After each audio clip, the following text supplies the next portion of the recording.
This is the latest progress ng build natin. So, ayan, hindi ko pa tapos welding itong front bumper na to kasi itong frame na nilagay ko maikli siya compared sa wheelbase na binuo natin. Ito is for 313mm na wheelbase, pero ang main chassis kasi natin and front wheel setup is 324mm wheelbase. So ito tsura niya, hindi ko pa, ayan yung magiging itsura niya. So kapos pa yung harapan, yung likod is di naman masyado. So mag-welding pa tayo ng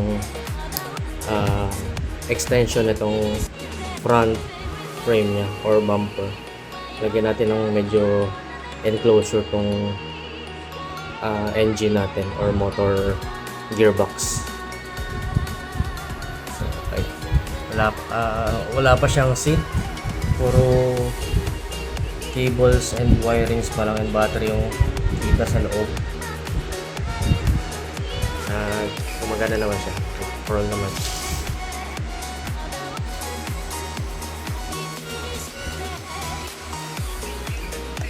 Tapos ang problem natin is itong suspension. Hindi niya kinakaya tong overall weight ng ating unit. Ayan, konti na lang yung play niya. Napupunta lahat sa bigat yung yung clearance. Pati yung likod bagsak na rin eh. So magpapalit tayo ng ito kasi spring lang to. Yung shock natin. Bagsak na yun, wala na yung clearance. So magpapalit tayo ng oil shock, hindi pa dumadating. Mukha lang siyang oil shock kasi itong akala mo oil reservoir, pero fake lang yan. Yan, pure spring lang yan.